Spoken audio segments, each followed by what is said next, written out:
this definitely came from 1715 fleet, and it is the sister piece to the artifact that's in the Smithsonian.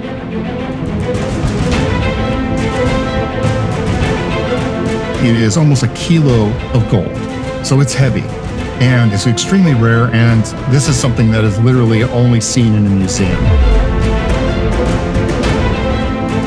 It was magnificent that we were able to put our hands on this one today. How much gold is we have sitting right here in front of us? That much gold to anybody is cool. Doesn't matter if you collect this or not. So pieces like this are, almost once in a lifetime to get to put your hands on.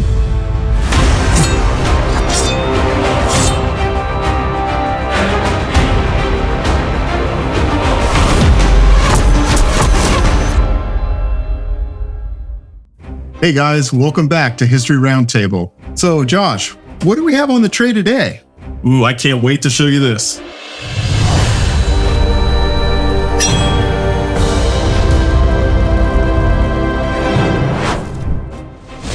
Today, on the tray, we've got some shipwreck treasure. Wow.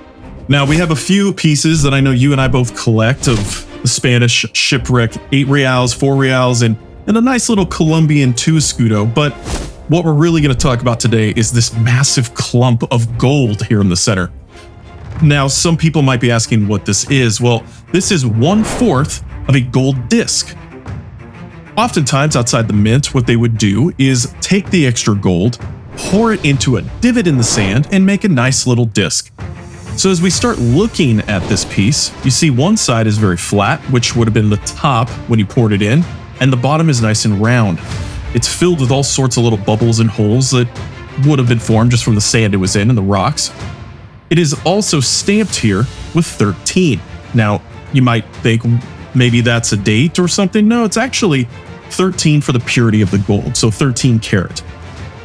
On the inside of this beautiful wedge, you can see all the little marks that would have been indicative of chopping it up. The chisel marks to break it up into fourths.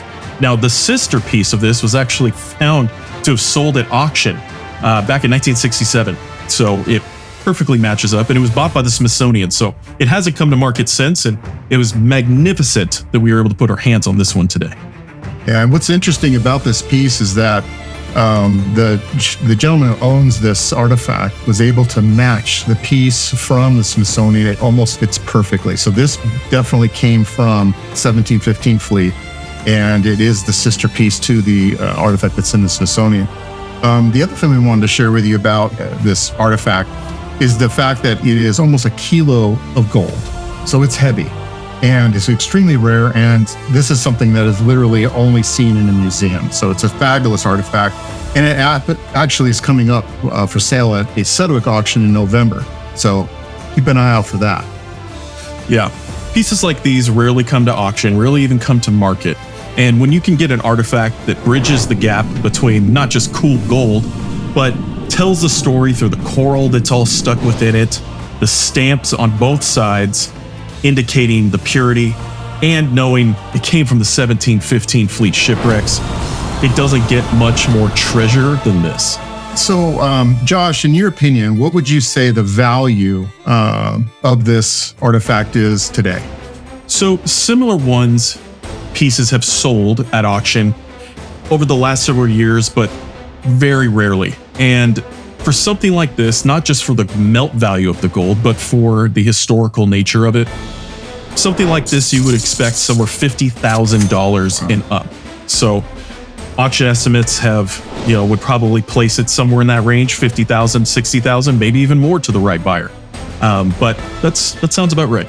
Yeah, so given the fact that it's obviously a piece of contraband because it doesn't have any of the tax stamps, which normal gold from the mines of the Spanish colonial period would have had, that adds to the provenance. It's very unique. It's heavy. It's got the weight of gold.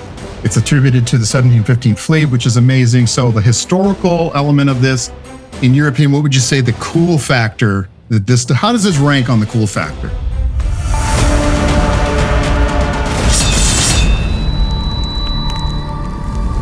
Well, for me personally, I might be a little biased because I love collecting this stuff, but I would say 10 out of 10.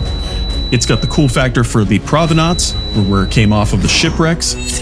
It's also got the cool factor that it's got all of the actual proven history seen around the piece, with all the coral and the markings and just the texture of it. And lastly, how much gold we have sitting right here in front of us. That much gold to anybody is cool. Doesn't matter if you collect this or not. So pieces like this are, almost once in a lifetime to get to put your hands on. So we'd love to get another one. Hopefully we can get a whole one at some point. Maybe we need to make a little more money. Yeah, maybe. So we've talked about the gold chunk, but around it, you might be asking, what are these? I mean, to the untrained eye, these just look like weird little shapes, but these are all shipwreck Spanish silver pieces of 8, as well as 4 reals, the smaller denomination, and a beautiful little Colombian 2 escudos. These coins, known as cobs, are all different. Every single one is a different shape. And you might ask yourself, well, why is that? Well, they were all cut from thin, long bars. Specifically this one, you can see the top rounded piece where this bar would have been the end of, and the other side where it was cut. They were all struck by hand, so every single piece is different, and that's why I love to collect them. There are no 2 pieces that are alike. And that's what I think you like most about them as well. The collectability. You'll never find 2 that are the same.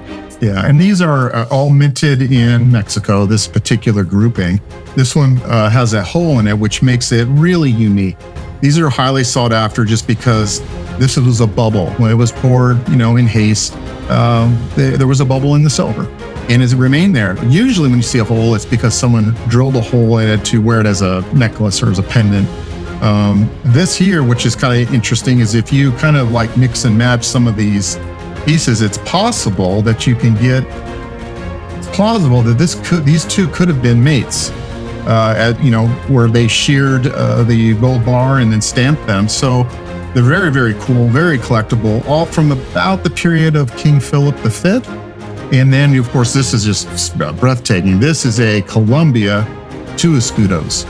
This is from the reign of Charles II. Beautiful centered Jerusalem cross.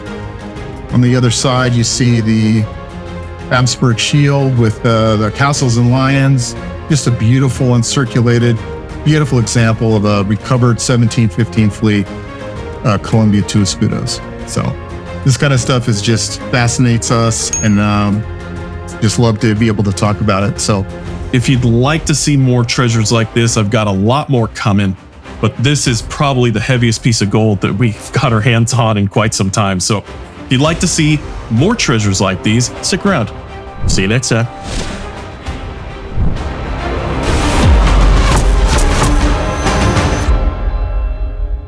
History Roundtable, an all-new history series. Don't forget to like and share your favorite episodes. And to learn more about the artifacts on the show, visit tortugatrading.com and commodorecoins.com. Till next time.